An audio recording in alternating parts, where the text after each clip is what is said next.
Get her off the stage. She's black. She's blind. She's going to ruin the Steinway. That was all it took. A public insult from a famous pianist. And the world almost missed a miracle. Ayanna Bell, the quiet, invisible girl standing alone under the spotlight, didn't respond. She simply sat at the piano, and when her fingers touched the keys, the world held its breath. What followed wasn't just music, it was a movement. This is the unforgettable story of a girl with no light, no fame, no stage, but who taught humanity how to listen again, with the heart. The crystal light fell like a cold blade across the magnificent stage of the Harmonique Theater in Boston, where sonatas usually resonated in utter reverence. Tonight, hundreds of distinguished guests dressed in tuxedos and evening gowns, major sponsors of the classical music world, gathered for the rehearsal of the International Harmony Gala. Amidst that glamorous setting, a moment was about to shatter the perfect glass they believed to be eternal. A young girl stepped out from behind the curtains. Her slender figure, dark brown skin, stood out in a simple black dress with no patterns.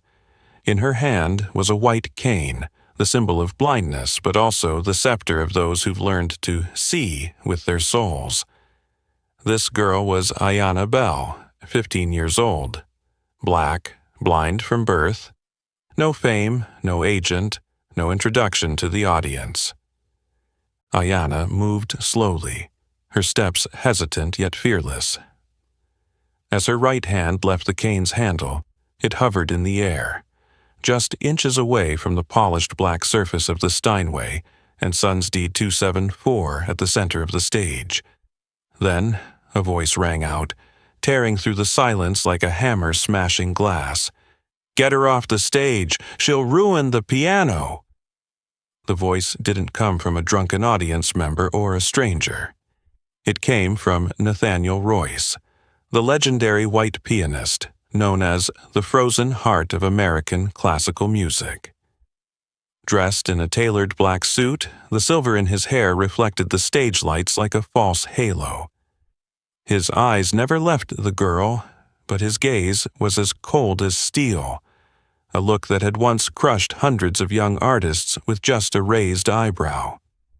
"She's blind. My God, who would let a blind, black, unknown child touch my $150,000 Steinway? This isn't a charity show." A soft chuckle from some backstage, a few quiet coughs from the audience. Some people turned away, embarrassed for him. But there were also silent nods, silent approval. No one stood up, no one protested. The entire hall fell silent under the brutality spoken as if it were an undeniable truth. But Ayanna didn't step back. She stood tall, lifting her head toward the voice, even though her cloudy white eyes couldn't see anyone. Her white cane still in hand, but she didn't use it to retreat. Instead, she took one more step forward, one step into the eye of the storm. She turned her head slightly toward the empty orchestra pit, as if sensing every gaze. Then, without a word, she sat at the piano bench. Nathaniel Royce almost roared from the wings. "Don't let her play. She'll make a fool of herself in front of the whole world."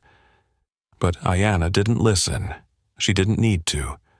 Her small hands, once practiced in darkness, once trembling on old piano keys at the orphanage, now gently glided to the first key. Her fingers didn't strike the keys like a retaliation. They touched them as if touching a memory, soft, tender, but with purpose. And then, the first note rang out. Not loud, not flashy, but it cut through the air full of prejudice like the first light breaking through the darkness. And the world, which had just grimaced, turned away, waiting for failure, suddenly held its breath. Because in that moment, something unnameable began. The first sound that rang out under Ayanna Bell's fingertips was the result of a journey no one in that room had ever witnessed. A journey silent, full of darkness, and heavy with sighs. 2 years ago, on a dreary winter afternoon in Hartford, Connecticut, A social services van pulled up outside the Eastbrook Conservatory of Music, a place that only accepted the elite sprouts from prestigious musical families. In the biting cold, Ayanna, 13 years old, black, blind since birth, orphaned since she was 3, stepped off the van with a faded suitcase, a cracked braille reader, and a white cane that had been broken and taped back together. No one was there to greet her. On paper, she wasn't an official student. She was admitted through a humanitarian pilot program called Silent Observer. A phrase that sounded like charity, but was really a flowery name to legitimize her exclusion from all classes, performances, and access to musical instruments. In an environment where students were the children of U.S. ambassadors, grandchildren of Pulitzer-winning composers, and heirs of CEOs of the largest recording companies in New York, a blind girl from the welfare system was nothing more than a bothersome shadow wandering the marble halls. From day one, Ayanna learned to make herself small. She didn't speak. She didn't walk fast. She didn't knock on classroom doors. Instead, she sat huddled in the corridor outside Room 2B, where Professor Harold McCain taught harmonic analysis. She couldn't see him, but she memorized every footstep that echoed on the wooden floor, could tell when he tapped the board with his left hand instead of his right, and heard every note of the students' exercises through the slightly open door as they played on the grand piano in the classroom. She drew music by hand on her thigh. She learned rhythm by counting the steps of others as they left the room. And when she returned to her cramped dorm room, provided for the non-official students, she ran her fingers along the walls, recalling the sounds of the day. But what mattered most wasn't Ayanna's isolation. It was the silent complicity of those around her. The students never yelled at her, but they never greeted her either. They avoided eye contact, steered clear, and always shut the classroom doors tightly. One time, Ayanna accidentally walked into a practice room in the evening. A white student named Colton Devereux, the son of a state senator, sneered and mocked her in front of his friends. I wonder when the school started keeping pets. The whole room laughed. She didn't reply. She just stood there, her hand resting on the piano, and then quietly turned away. But the hurt from that comment cut deeper than any physical blow she had ever endured. Even the dorm manager, Janice Kettering, often hinted, "Ayanna, this is a prestigious school. You shouldn't make people feel uncomfortable." Uncomfortable. A word both soft and cruel. It didn't accuse, it didn't scream, but it dug deep like a mocking knife. Ayanna began to withdraw even more, but she didn't give up. Instead of fighting back, she listened more intently. She noticed the wooden floor of the third-floor practice room slightly sinking at the 4/4 beat, and that the second floor had a better resonance for the bass notes. She started to play music in her mind. No piano, no sheet music, no teacher. Then, one night after Professor Harold McCain's lecture, when the entire class had left, he came out and found Ayanna still sitting there, her hand hovering in the air, as if playing a silent concerto in the darkness of the hallway. He stood still. He said nothing. He didn't interrupt. Because in that moment he understood this girl didn't need light to see the music. That night, the rain fell heavily, like a veil blurring every light in the Eastbrook Conservatory campus. The wind howled softly through the stone corridors, where the heavy wooden doors had been shut tight for a long time. Outside, the Academy's elite students gathered in the Grand Hall, enthusiastically discussing scholarships, performance slots at Carnegie Hall, and recording opportunities for the upcoming fall, all things reserved for the chosen ones. But on the second floor, in a quiet corner of the corridor, a faint light spilled out from classroom 2B, casting on the silent face of Professor Harold McCain. Though retired, he was still invited by the school to return once a week to teach an advanced harmony analysis class. Not for fame, but for his love of the craft and the music he had never stopped revering as a faith. As the door closed behind the last student, he saw her, Ayanna, sitting cross-legged, her back against the wall, her hand raised into the air as if playing an invisible piece of music. She didn't know anyone was watching. She simply counted the beats with her fingers, moving each chord with the memory of sound. Things she had never seen with her eyes, but understood better than anyone who had sat in that classroom. Harold didn't interrupt. He moved slowly until he stood before her, then spoke, his voice as soft as the deep tone of a cello. "Are you listening to my lecture?"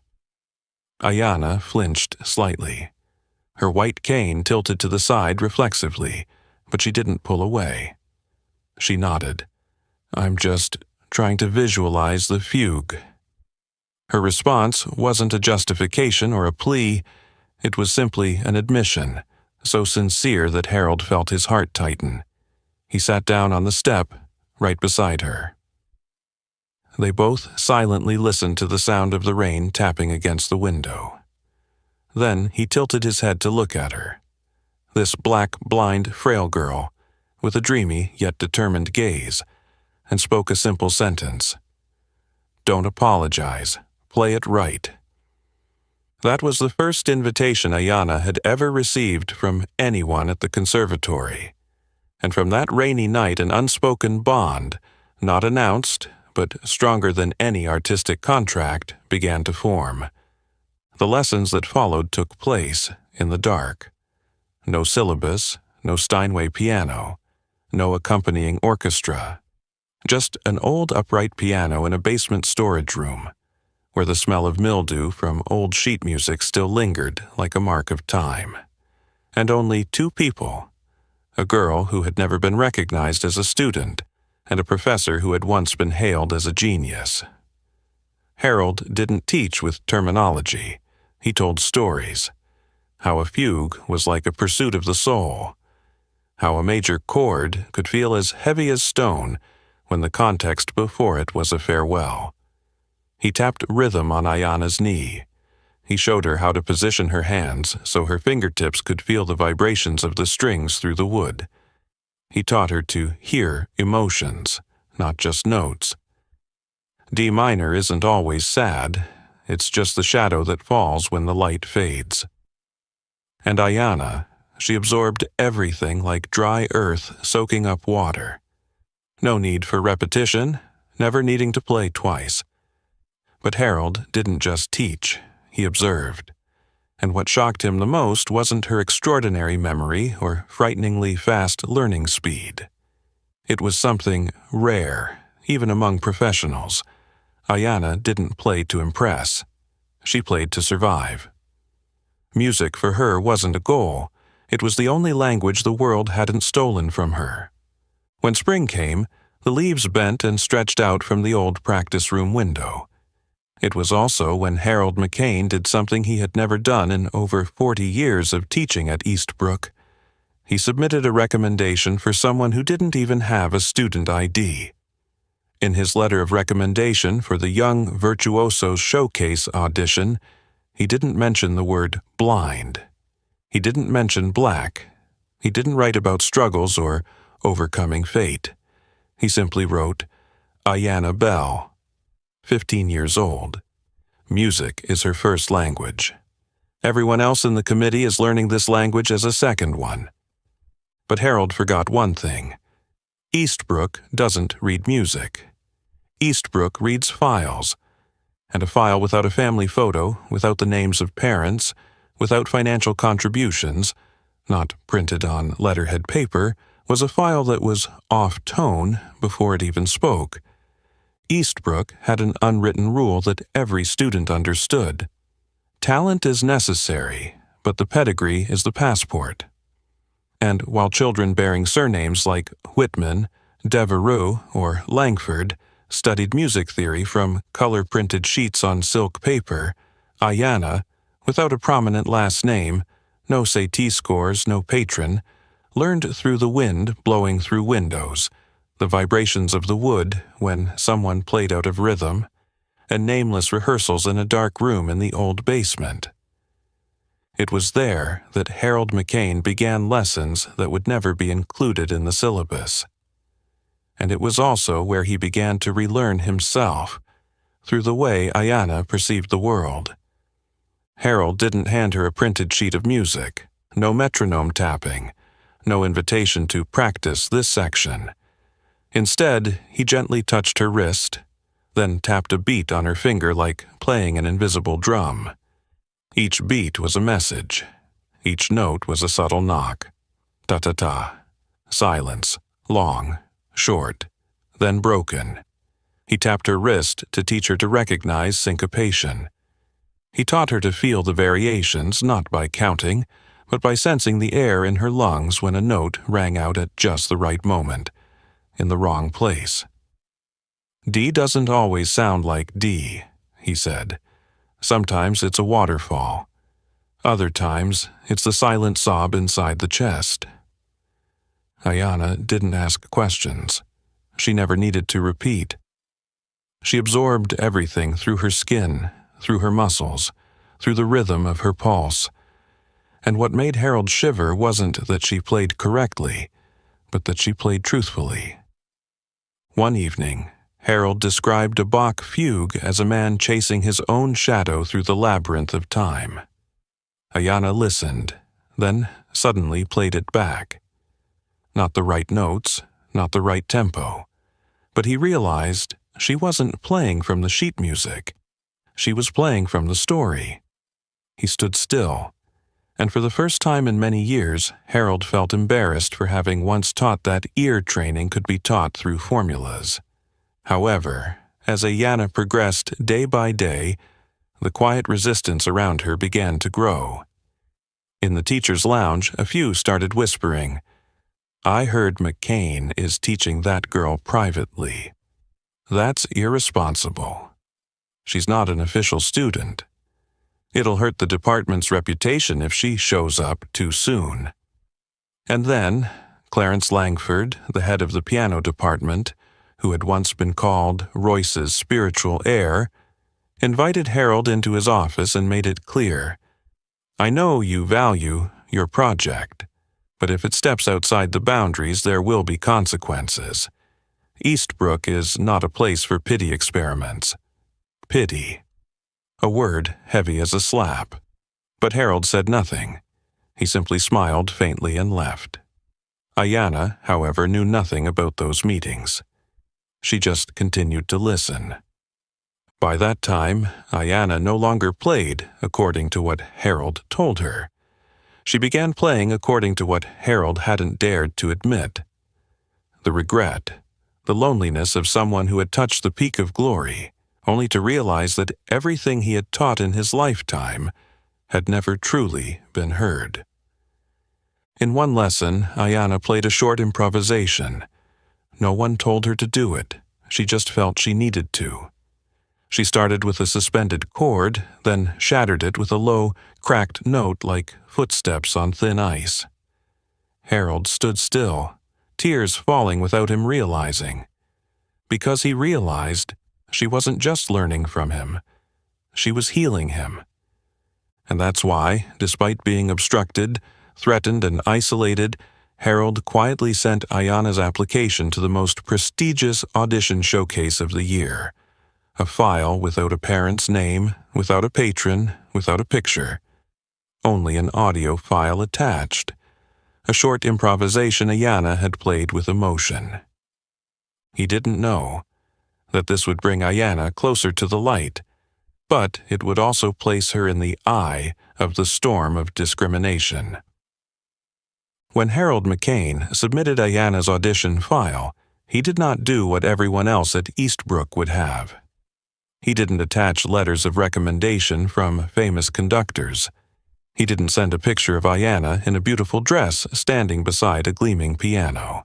There were no pleas, no inspiring stories.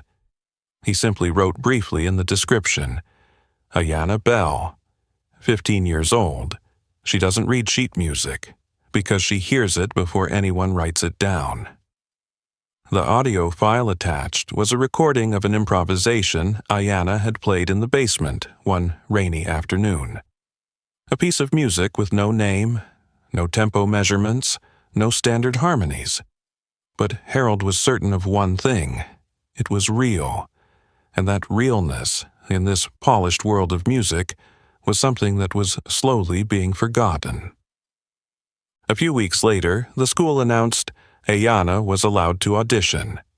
Not in the main hall, not with a full panel of judges, not at a prime time with cameras rolling, but at 7:45 in the morning, in a small practice room on the lower floor A, with an old upright piano with a misaligned left pedal and only one unnamed judge present.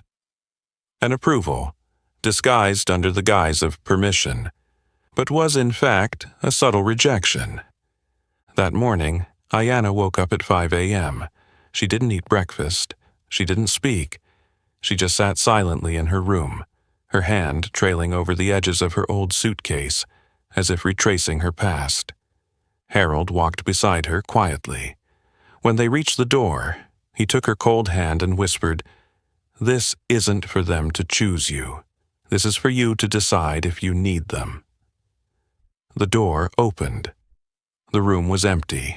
Fluorescent lights flickered overhead. The judge, a middle-aged man, wearing a gray shirt and thin glasses, nodded as if he just wanted to get it over with. There was no name tag, no introduction, only the scratched piano with a soft, cracked sound in the mid-range.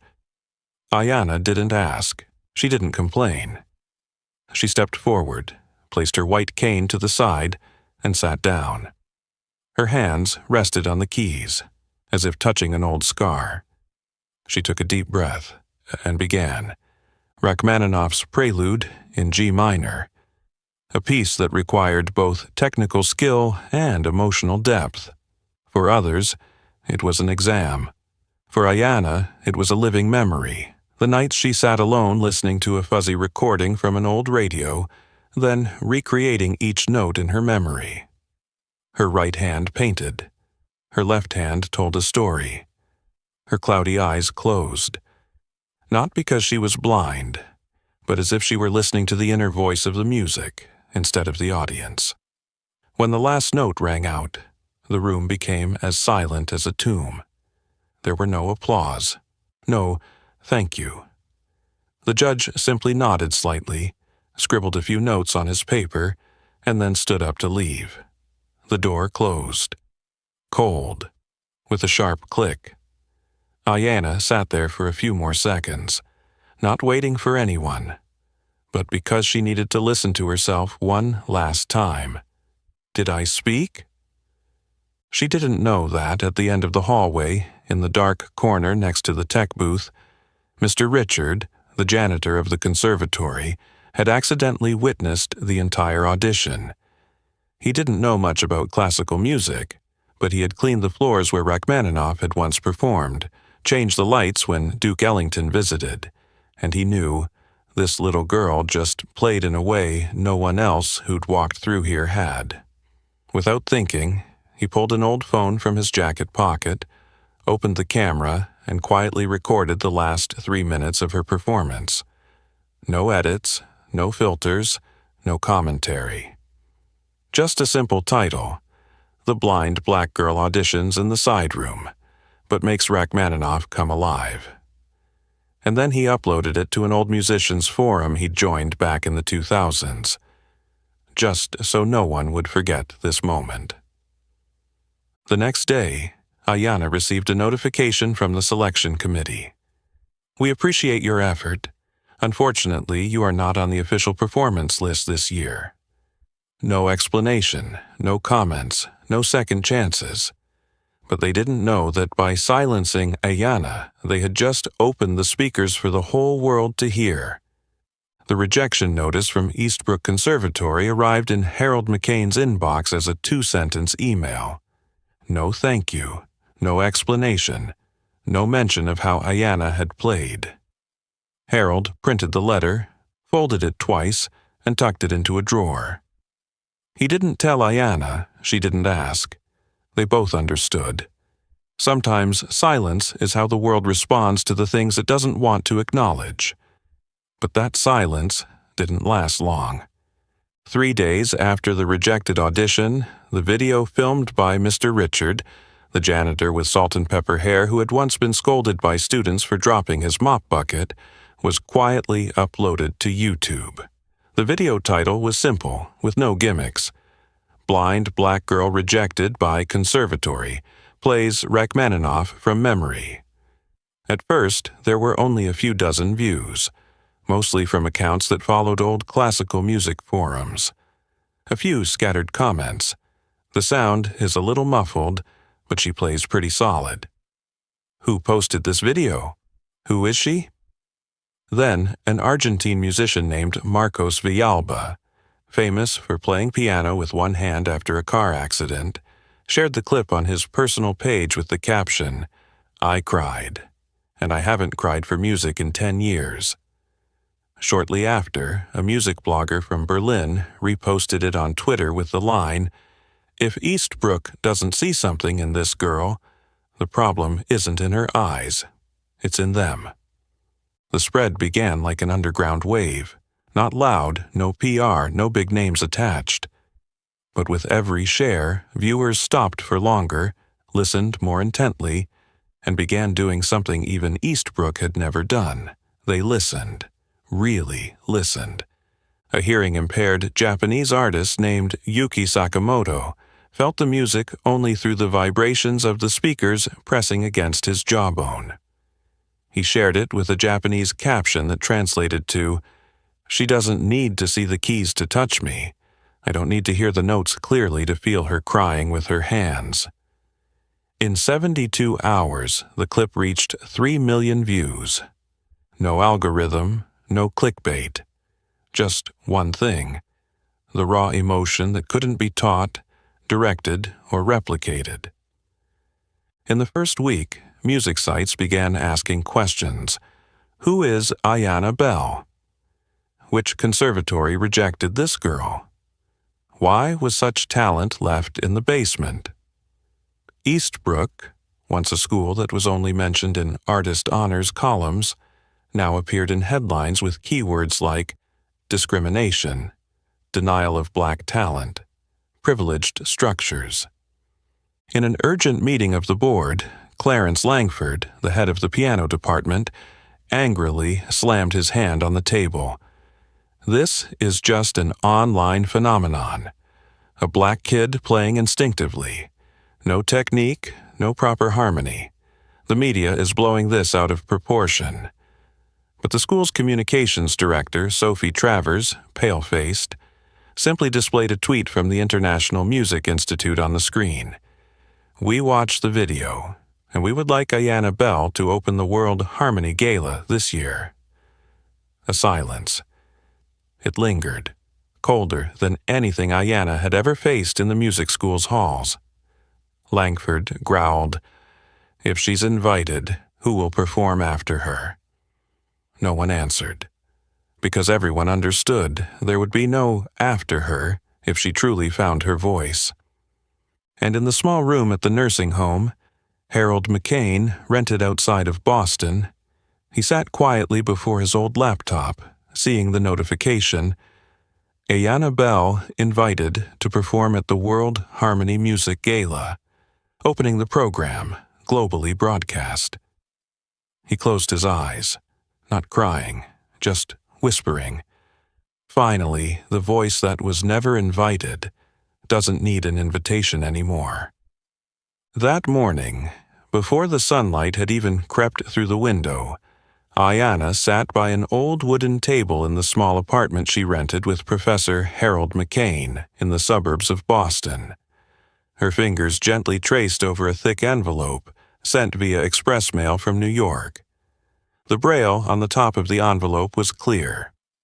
International Gala of Human Harmony, performance invitation. She didn't open the letter. She didn't need to. For as soon as her fingers brushed over the first lines of braille, her heart knew. This time, the world was the one inviting her. The International Gala of Human Harmony is an annual global music event held at the magnificent Crescendo Hall in New York, where luminaries like Lang Lang, Alicia Keys, and Yo-Yo Ma have performed. This year, the event would be broadcast to over 60 countries, with the theme Breaking Barriers Through Sound. Ayanna Bell's name was placed in the opening performance slot, and the person scheduled to perform right after her was none other than Nathaniel Royce, the renowned pianist, a classical icon, and the very person who had once stood before hundreds of audiences, pointing at her and saying she was unworthy of touching a Steinway. When Royce received the official performance schedule, he nearly threw the paper on the table.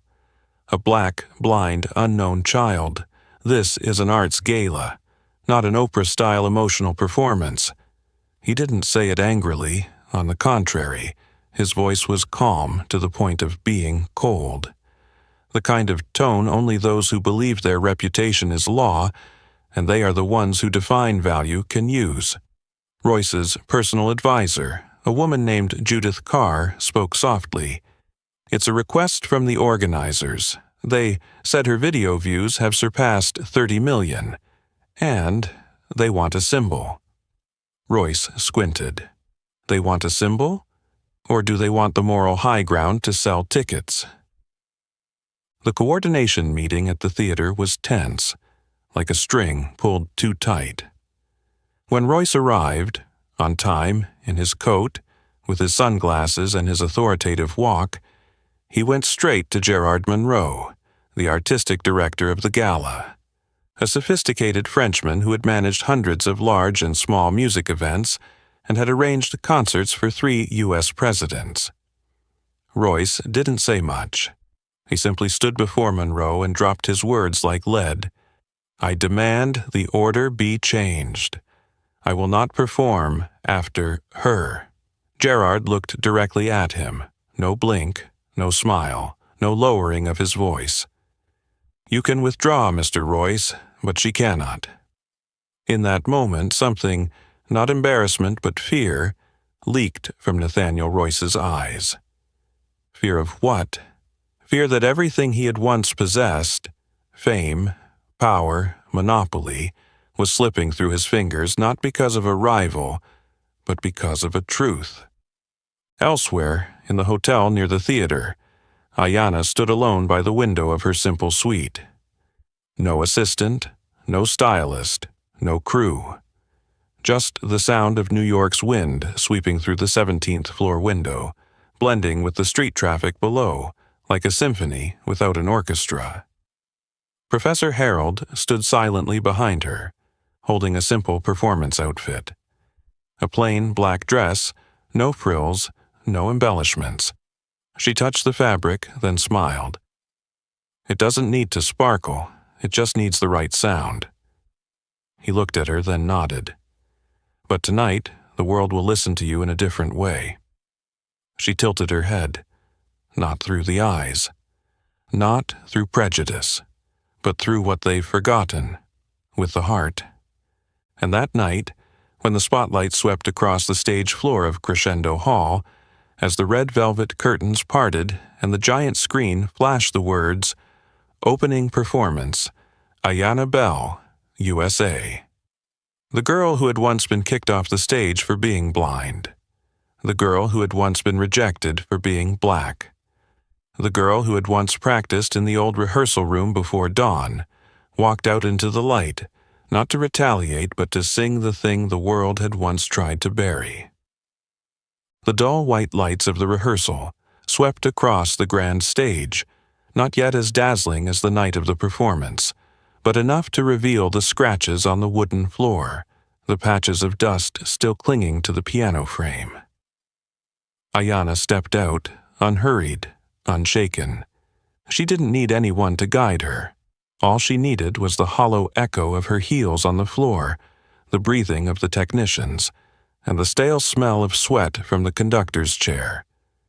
Silent cues that eyes could never see.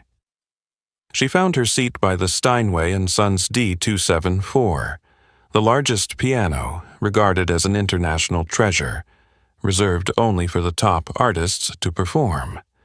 The polished surface of the piano reflected her hair and the world that had once rejected her. Ayanna sat down. She placed her white cane to the side, then, silently, she placed her hands on the keys. No sheet music, no metronome, no conductor, no one saying, "Start." Royce stood in the wings, arms crossed, his gaze cold, as though waiting for her to hit a wrong note so he could step out and dim the lights. But he wasn't prepared for what happened next, because Ayanna didn't play a famous piece. She didn't try to impress with the names of Bach or Rachmaninoff. She composed right there on the spot, a raw melody never written down before, not measured by staves, but by the elastic beats of a heart that had once been thrown into a dark corner. The first note, a long G, ringing like a distant call, soft and fragile, like the breath of a child searching for their mother in a crowded marketplace. Then, a series of broken chords, like tattered memories mended with tears. Her left hand struck the low chords, not just sorrow, but suppressed defiance. Her right hand moved quickly, not perfect, but painfully real, as if those hands were trying to reach out to a lost loved one. In the first 3 minutes, no one in the technical crew dared to move. The sound engineer stopped adjusting the levels. The light technicians didn't dare pan the lights slowly. The director stood frozen behind the podium. Even Royce, who had stood in the oldest concert halls of Europe, who had heard solo performances that obliterated even the most critical rows of critics, stopped breathing. Because he understood, and he was afraid, she wasn't playing to persuade, she was indicting. The melody Ayanna played didn't condemn with words, but each note that rang out was like the voice of everyone who had ever been rejected. Not because they weren't good enough, but because they didn't belong to the world of the suitable. The low notes were like the scornful glances cast upon her at Eastbrook. The high notes were like the lullabies her mother used to sing, now only echoing in memory. In the middle section, she allowed both hands to rest for exactly 3 beats. The silence made the audience hear their own swallowing. Then came the climax, a section that completely shattered the structure of classical harmony. Her left hand played a minor 7th chord, while her right hand struck an off-key note, not theoretically correct, but like a punch to those who had laughed when they saw her sit in the wrong classical posture. It was no longer music, it was an accusation. And then she finished, not with a piercing note, not with a complete chord, but with silence. No one spoke, no one clapped, no director's cue. Royce remained standing, his eyes narrowed, but this time he no longer saw a black blind girl. He saw a mirror, reflecting everything he had lost long ago, true emotion, real pain, authentic music. "She doesn't read music," he muttered under his breath. "No full score, no muscle memory. This is the original, pure. This is what I used to play, what I used to live, before I began to deceive myself." When the rehearsal director stepped forward, his voice hoarse, "Ayanna, was that your performance for the gala night?" Ayanna tilted her head, smiling faintly. "No, that was just the warm-up." And Royce, who had once considered every stage his own, no longer dared to demand a change in the performance order, because he knew this time the one going first would be the one who would remain the longest.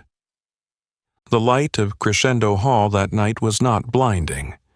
It was soft, like a breath, as if the entire stage knew what was about to happen didn't need to be illuminated brilliantly, but needed to be felt in the stillness. When the voice called out, "Ladies and gentlemen, opening tonight's Gala of Human Harmony, from the United States, Ayanna Bell." No introductory music, no drums to announce, no band frantically adjusting the tempo. only the sound of a white cane tapping lightly on the stage's wooden floor, each step steady, resonating like time slowing down. Ayanna appeared, as simple as a whisper between the passing night and dawn. A black dress, no lace trim, no sequins, barefoot to feel the stage as if touching the cold memories of her childhood in the orphanage. Her left hand held the white cane. Her right hand clutched an old wooden flute, the only thing her mother had left her. Not because it was valuable, but because it was what she used to lull Ayanna to sleep every night when the light had permanently left her eyes. She didn't bow, she didn't wave. She sat down, as if every seat should always be reserved for the forgotten. No microphone, no conductor, no stage lights sweeping in a circle. She placed the flute to the side and touched her hands to the keys, not to play music, but to open the door to the past. She didn't play Chopin, she didn't choose Beethoven, she didn't need Mozart to prove herself. She told a story without words, only notes and silence.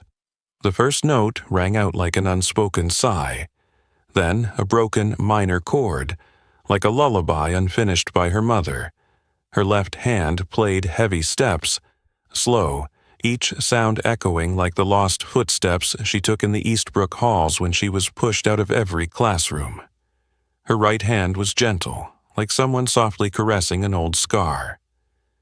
The entire hall sat still. Ambassadors, sponsors, famous artists, those who had once seen the gala as a display of meticulously crafted beauty, now sat as if they were students being taught how to truly listen. And then they cried. Not because she was blind, not because she was the first black girl to be invited to open here, but because they felt, for the first time in their lives, that someone was truly playing for them. Not to impress, but to share a pain they themselves had hidden. By the middle of the piece, Ayanna removed her hands from the piano and picked up the flute. She didn't stand. She only tilted her head toward the wind passing through the stage door crack and began to blow. Not familiar music, but memories. The flute sound was delicate, not sharp.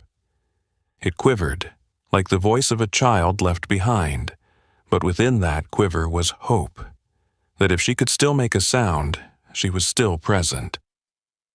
The entire theater seemed to be suffocated by simplicity. Royce, sitting behind the wings, where he had once been the center of every gala season, gripped his seat tightly, his knuckles turning white. Not because he was angry, but because he understood he no longer had the language to argue against what was unfolding. It wasn't Ayanna's music that was too perfect. It was too real, and the real doesn't need to be rationalized.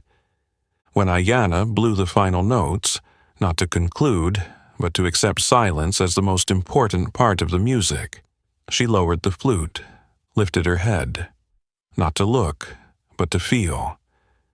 No one stood immediately, because everyone was reassessing themselves. What had they just heard? And why was their heart reacting this way? Then, one person, then two, then the entire audience. They stood up, not for ceremony, but because they needed to. Not to applaud for praise, but to apologize for the years of silence towards voices like Ayanna's. Harold McCain, standing silently behind the stage, removed his glasses. He didn't wipe away tears. He just whispered, "A girl who was never invited to sit has just made the entire world stand up." The morning after the Gala of Human Harmony, newspapers from New York to Tokyo ran headlines with phrases like, "Musical earthquake from a blind girl," "Ayanna Bell, the new voice of the 21st century." Not a performance, but a wake-up call. The official video of the performance was uploaded on the Gala's channel and garnered 5 million views in less than 24 hours. But even as hundreds of thousands of comments flooded in, along with numerous interview invitations, talk shows, and million-dollar recording contracts being offered, Ayanna did not show up. She didn't post anything, didn't open her phone, didn't accept flowers, didn't leave her hotel room. She simply sat in silence, her hands tracing imaginary piano keys on the wooden table, replaying everything from memory. 3 days after the gala, a senior representative from the prestigious Silver Sound Records, a label that had collaborated with legends like Herbie Hancock and Renee Fleming, came personally to knock on her hotel room door. He wore a sharp-tailored suit, holding a briefcase, a bouquet of white orchids, and a 30-page contract printed in gold ink. Ayanna opened the door. She didn't nod, didn't invite him in. She simply tilted her head and spoke in a calm tone. "Do you know what prelude means?" The man hesitated. Introduction, I guess." Ayanna nodded slightly. "Then what happened yesterday wasn't the story. It was just the introduction. And I'm not ready to have my name printed in the middle." No one understood why she turned everything down. No explanation, no press conference, no second appearance. The hotel manager reported back Ayanna had left at 4 a.m. the next day, with Professor Harold McCain carrying only a small suitcase, her white cane, and the old wooden flute. The destination recorded on the receipt was Salzburg, the mountains. Meanwhile, at Eastbrook Conservatory's boardroom, the executives received a request from an anonymous sponsor. Offer a $2 million grant if a training program for disabled artists is established. The only condition, name the program the Ayanna Bell Initiative. Clarence Langford, who had once rejected Ayanna's audition and ignored all of Harold's warnings, sat in silence at the table. A New York Times newspaper was placed in front of him, with the headline, "She played 6 minutes." The world listened for 6 million seconds. And for the first time in his career, he didn't know which chapter he was in, or if he had already been left out of the book. As for Ayanna, in a small wooden house deep in the Salzburg pine forests, she did not write music, did not perform, did not call her name. Every morning she stepped barefoot onto the cold grass, sat by the window facing the Alps, and listened, to the wind, to the insects, to the silence. "I'm not retreating," she had told Harold. "I'm just waiting for the right moment to begin Chapter 1. Somewhere, under the western sun, Royce, still performing, still standing in front of packed audiences, but inside, the music he played had become meaningless to him. Because after that gala night he couldn't help but remember one thing. I played to conquer the audience. She played to save people, and she saved me, even though she had never seen my face. In the misty pine forests of Salzburg, while the world was still trying to track down the blind girl who had made an entire international theater audience cry, Ayanna Bell quietly chose a different way to be present. Not on the stage, but in the letters written from places where stage lights would never shine. It's unclear when, but handwritten letters began arriving at the mailbox in the small village at the foot of the mountain. At first, they were a few trembling postcards. Then came full envelopes, followed by stacks of paper tucked into old envelopes. They didn't come from producers, not from famous fans, not from the press. They came from a prisoner who had served over 17 years, writing with a pencil borrowed from the prison library. A 10-year-old girl with bone cancer lying in the hospital. A deaf boy learning to play the piano by feeling the vibrations of the floor. A father who no longer remembered his daughter's name because of his dementia, and hundreds of other ordinary people, those who had never been called by name. Ayanna didn't reply with words.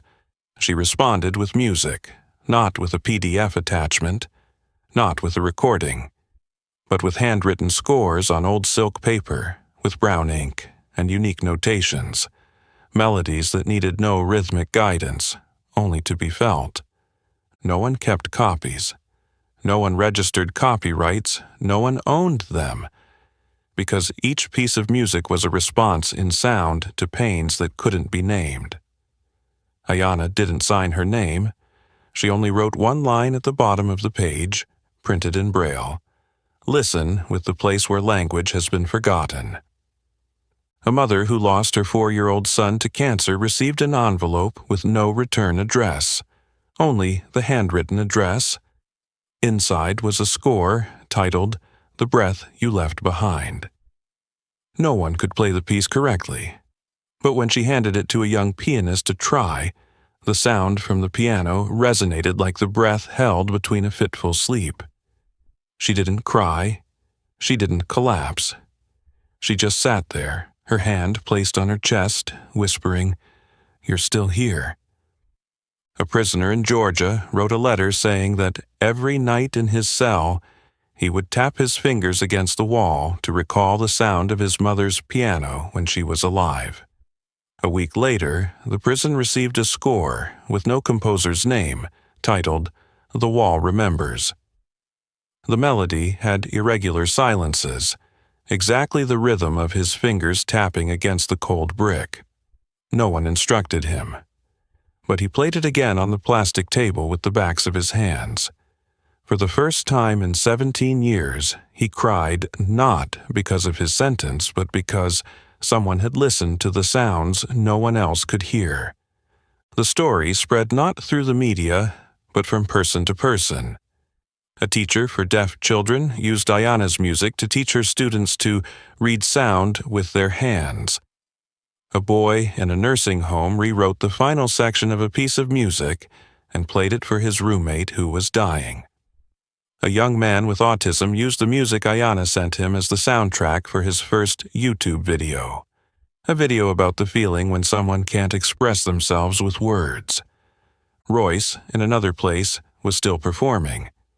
But each time he played a nocturne, he would suddenly think, "Have I ever written anything?" just so someone could stop feeling invisible. Meanwhile, at Eastbrook, a blind student named Noir found an untitled score quietly taped to the door of the ensemble room. No signature, only a line that read, "For those who have never been chosen, but still dared to raise their voices." She played the piece at her graduation, and the entire audience stood up, not because it was beautiful, but because, at last, someone had spoken for them. Ayanna didn't know who posted these stories.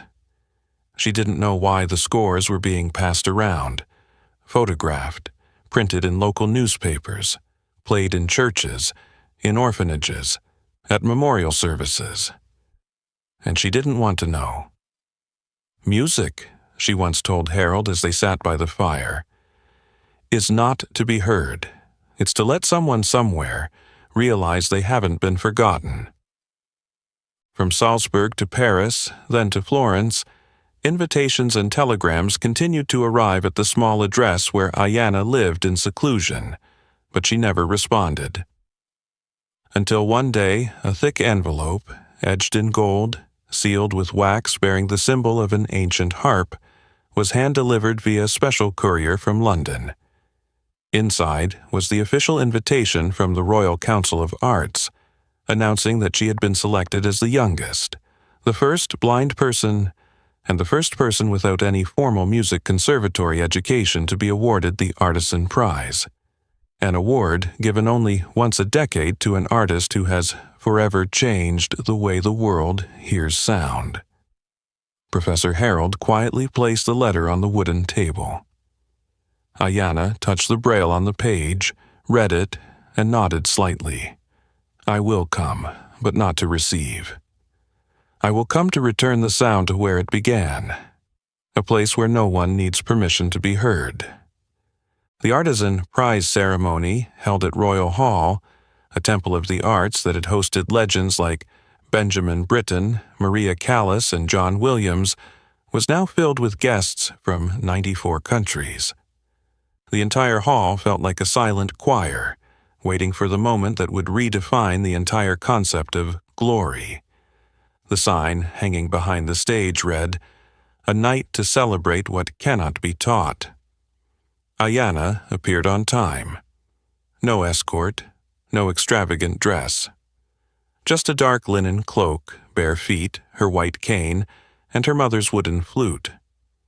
She walked onto the stage with the familiar quietness, like how the night would fall on the halls of Eastbrook, like how a child listens when the world doesn't notice them.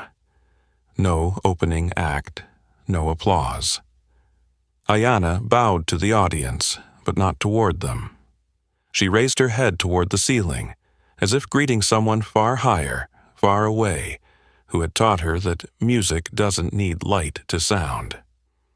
The organizers approached, handing her the artisan prize, a hand-carved crystal statue placed on a 100-year-old oak base.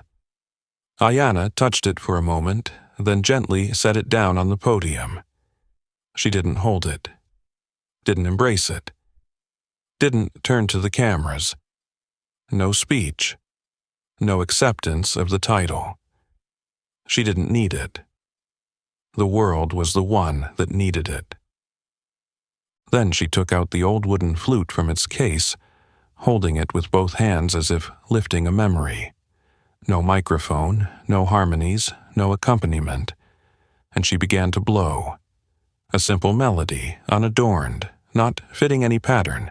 It couldn't be defined by scales, couldn't be measured by BPM, couldn't be replicated by a MIDI file. It started with a low note, faint, blending with the sound of breath. Then it shifted into a series of notes like a lullaby broken mid-song, something those nameless mothers used to sing while wiping away tears as they held their children to sleep. Next came small, solitary notes, like the footsteps of those who never dared to step onto a stage. The entire hall sat still. Not the silence of formality, but the silence of a soul being touched. No one moved, no one blinked. No one dared to breathe loudly, because every movement seemed like it might break something alive in the air.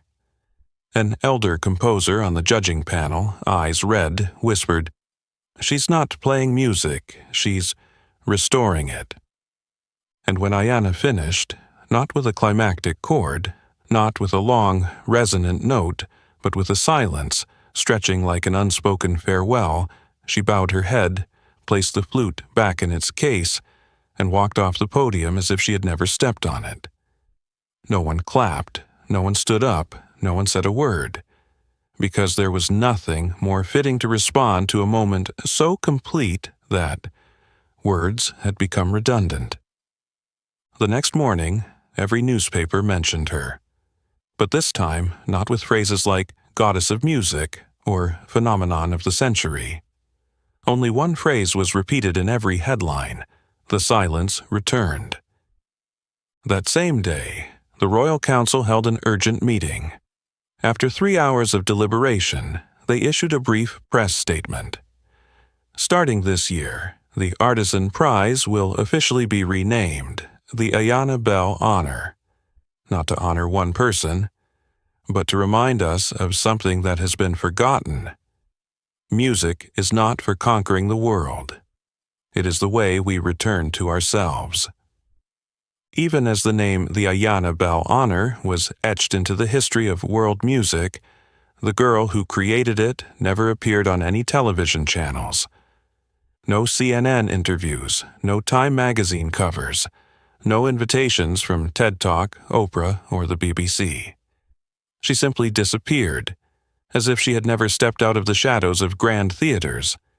But then small pieces began to surface, not through cameras but through stories. In a small riverside town in northern Canada, it was whispered that a blind black girl, with her hair down and wearing a thick woolen coat, once taught an autistic boy who couldn't speak how to play music with his feet. She scattered rice on the wooden floor. Every time the boy stepped, the rice crunched, and she said, "That's the first beat?" Each morning, they walked circles together.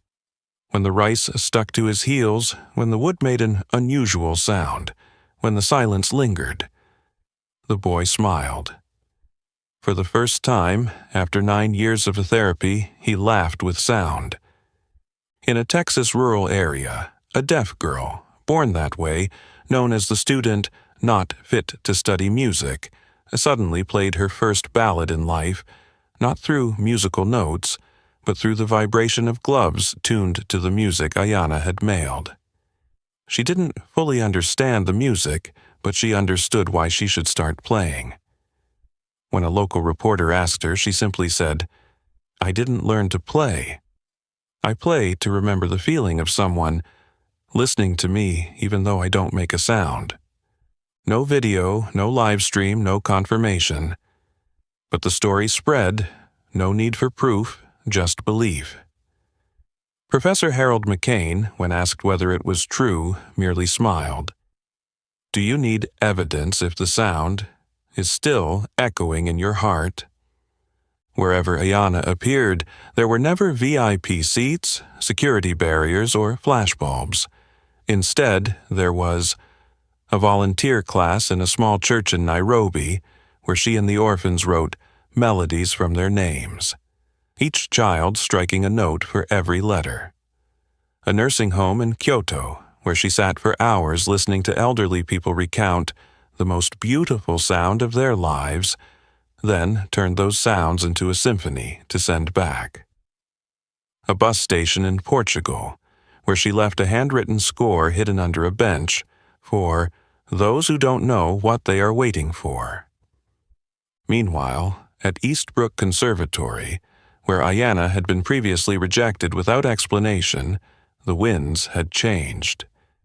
Her existence, though never formally acknowledged by the former council, had forced every door there to open.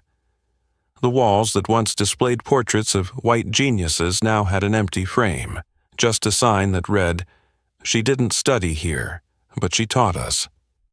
The new curriculum, called Listening Literacy, required for all first-year students, began with an hour of silence, no instruments, just the sounds of the space, of the person across from you, and of yourself. One student asked the conservatory's new director, "Will Ayanna ever come back here to receive an honorary degree?" The professor paused. Then he pointed to the piano in the music room, where a handwritten sheet she had once sent to a first-year student was still stuck.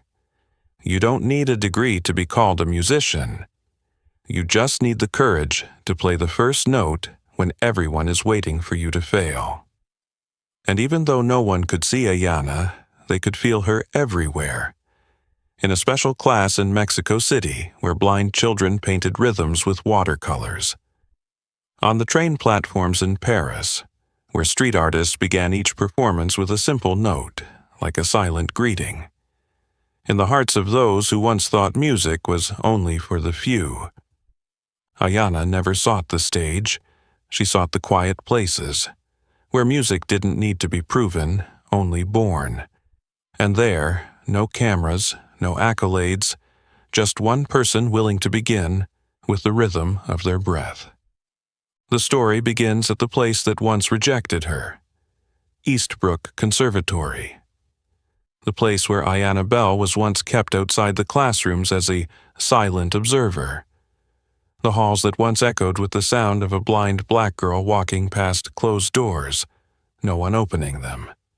Now, that place has a new door. After years of public questioning, funders pulling out and former students speaking out, the leadership of the conservatory was forced to face the truth. It wasn't that Ayanna Bell wasn't talented enough to be accepted.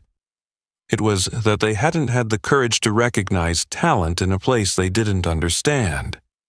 Under pressure from a petition with over 30,000 signatures from scholars, artists, and educators around the world, the Eastbrook Board agreed to create an entirely new teaching wing, not as a form of atonement, but as an acknowledgement that music had truly been closed off from them. This project was named Bell Wing, the Unbiased Music Theory Wing. Bell Wing was unlike any building Eastbrook had ever had. It had no grand gates, no red carpet, no portraits of famous figures, no special classrooms. Instead, it had studios with 3D sound, allowing the hearing impaired to feel with their skin. wide hallways with no steps, equipped with light sensors for the visually impaired. A special music room where students play music with objects, not instruments, cups, pebbles, ropes, breath sounds. At the center of the building was an open courtyard, unroofed, with only a smooth white stone wall and a braille inscription, "Silence is not the absence of sound. It is where everything waits to be heard."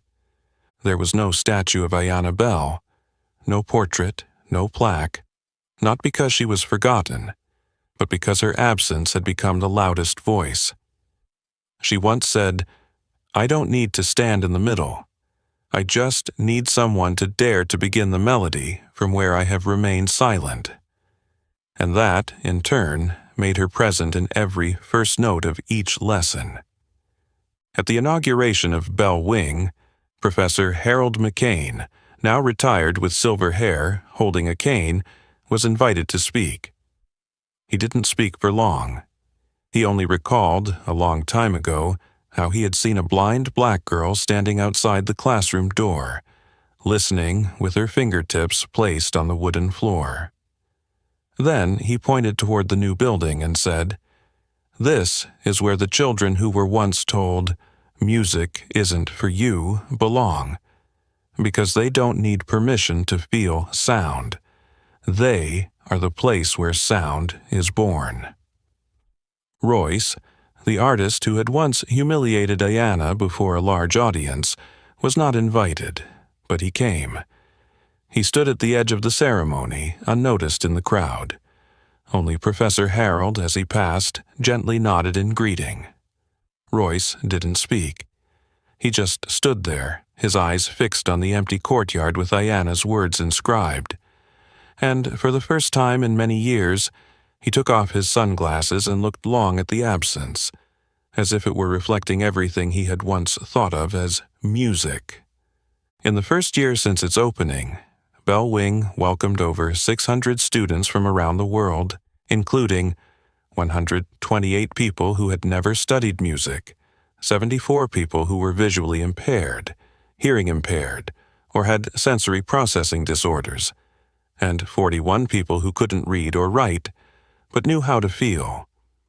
One music teacher at Bell Wing recalled a time when a student who had never touched an instrument played the first melody simply by placing their ear on the wooden surface while their classmate tapped lightly. Every morning at Bell Wing, the first piece of music played wasn't a famous classical piece, but an audio recording with no known composer. Only a line that read, "For the one learning to hear themselves again." The voice of the girl in the recording was unclear, but everyone believed it was Ayanna, and at the end there was only one whisper. "If you hear yourself, then you are no longer invisible." She had no statue, but every heartbeat of those who had once been rejected now beat in the way she had lived. Since the opening of Bell Wing, no one has seen Ayanna Bell appear in public. No performance schedule has listed her name. No magazine has captured new photos. No system has tracked her movements. But the world continues to tell stories about her. In Lisbon, a music teacher happened to walk into the public library and saw a blind girl sitting with a young girl, tapping sounds with an old plastic pipe. No instruments, no music theory books, just the hollow sound of the pipe, the resonance of the palm, and the soft laughter that filled the afternoon sunlight. The teacher asked if the blind girl was Ayanna Bell. The girl smiled, but didn't confirm. The next morning, on the teacher's desk was a handwritten score, with no title, no signature, only a small line at the bottom. No need to know the name, only to hear the echo. In Peru, in a village near the Amazon rainforest, an 8-year-old blind boy, while following Braille books in a mobile library, found a Braille music score. The village elder said, "It wasn't a book bought. It just appeared on the shelf like a breath left behind." The child played the score on an old wooden instrument, and when he reached the last note, he stopped, turned to his mother and said, "I can't see the person, but I'm sure they stood here." In Ghana, in a small village near the Elmina coast, the native drummers developed a new rhythm called Ayanna Pulse. No one taught them. They simply said, "One night, before the moon rose, we heard a girl who didn't speak, but her footsteps on the ground had a rhythm. We just followed." Today, children in the village still learn the rhythm by listening to the pauses between two beats. Nowhere is there confirmation that Ayanna ever appeared. No one posted statuses. No one took selfies with her. But her presence, like the heartbeat, doesn't need to be seen to know it exists. At a refugee camp in Syria, someone said they heard the sound of a flute at 3 a.m.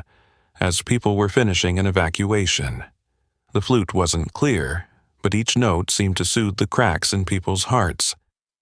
At a nursing home in Iceland, a housekeeping worker discovered a handwritten music score under the pillow of an elderly woman who had just passed away.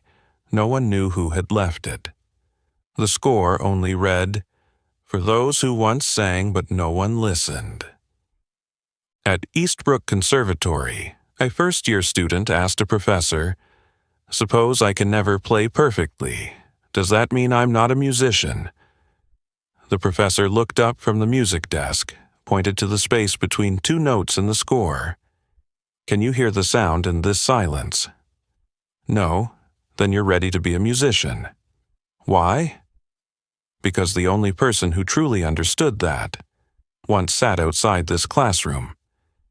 In New Delhi, Buenos Aires, Johannesburg, Oslo, New Orleans, Hanoi, people started having classes called quiet music labs, where students didn't learn to play music, but learned to listen first.